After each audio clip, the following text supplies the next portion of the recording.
Magandang araw mga kabayan, at ngayon online trading scam nga ba o hindi? Okay, pag-uusapan natin ngayon yan. Kung feeling mo naloloko ka sa trading, baka totoo yan. Pero hindi ibig sabihin na trading mismo ang scam. Minsan yung platform, minsan yung taong nag-i-invite, at minsan expectations natin. Alam mo yun, may mga platform na ginagawa lang nila para lang manloko. Kasi nga naman, kung bago-bago ka at alam mo yun, hindi ka nag-research, wala kang ideya kung ano yung totoo sa hindi na platform, okay? So, may mga scam talaga na ako mismo na encounter ko along the way na sa pag-search ko, no?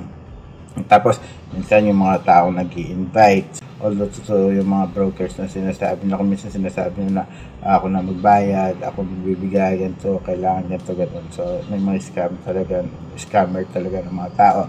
At yung syempre yung expectation nga natin.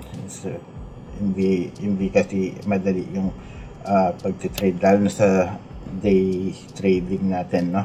Hindi siya talaga madali. So, expect the worst, sabi nga, expect mong may mangyayari talaga na may talo ka.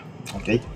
Kung bago ka dito, guys, gumagawa ako ng mga content para tulungan yung mga traders, mga gusto mag-day trader, no, para makita nila yung yung risk ng pag-trade. So, at kung paano ba yung pag-day trading. Ngayong araw, pag-usapan nga natin, trading scam ba o hindi. Okay, so diretso tayo. Unang-una, sa trading mismo ay hindi scam. Okay, yung stock market, yung forex, crypto, mga legit yung mga yan. So, minsan nagda-live tayo, kung mapapansin mo, kung naka-open sa'yo yung platform na, kung anumang platform ang gamit mo, tapos iba yung platform na gamit ko, parehas yung mga nangunguna sa parehas yung galawan ng lahat ng mga stocks doon, mga forex, parehas simultaneous yan, kasi nga wala namang laya talaga yan. Okay, ang problema, may mga scammers na gumagamit ng trading para manghila ng tao. Yun nga sinasabi ko, yung mga gusto lang kumita ng mga mabilis, manloloko sila ng mga baguhan na traders. Okay, kapag may nag-message sa'yo, halimbawa, sir, guaranteed yan, 20% guaranteed profit weekly. So, alam mo na, medyo ingat-ingat ka dyan, scam na yan, ganon. Kasi wala naman talagang hindi guaranteed profit sa pag-trade, no? May malaki talaga yung risk niya. Okay, so hindi normal sa trading ang guaranteed income. Walang ganyang market. Lahat may risk. Okay? So, marami ring tao na hindi na-scam, pero pakiramdam nila na-i-scam kasi nga natalo sila agad.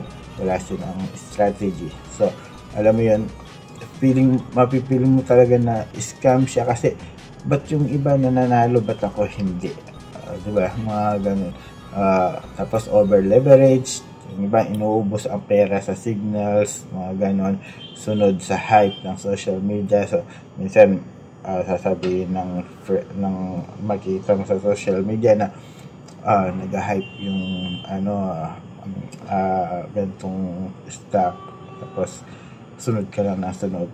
So kailangan tingnan mo mismo yung galaw ng market, tsaka ka mag-trade sa kung ano man yung gumagalaw sa market, hindi yung porque sinabi na ganito, sinabi na ganyan, hindi.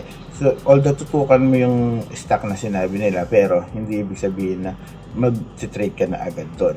Check mo pa rin, pag yan, nag-hype talaga, edi go ka. Okay, hindi porket nalugi ka scam na agad. So minsan kailangan lang natin ng proper knowledge. So yung sa stock market, sigurado yan hindi scam kung yung stock market mismo yung pinag-uusapan natin. Karamihan kasi pumapasok sa trading thinking na easy money yan, quick profit, papasok ako, yayaman ako. So alam mo yung mga ganong thinking. Kaya pag na-disappoint ka, syempre, scam na agad yan. Kasi nga, talo ako. So, scam yan, ganun. Hindi siya ganun. Pero ang totoo, trading is a skill, not a magic. So, kailangan pag-aralan mo talaga siya. Pag-aralan mo yung galaw ng market, ganun. Kailan ba siya mag-high? Kailan ba ako lalabas? Mga ganun. Okay?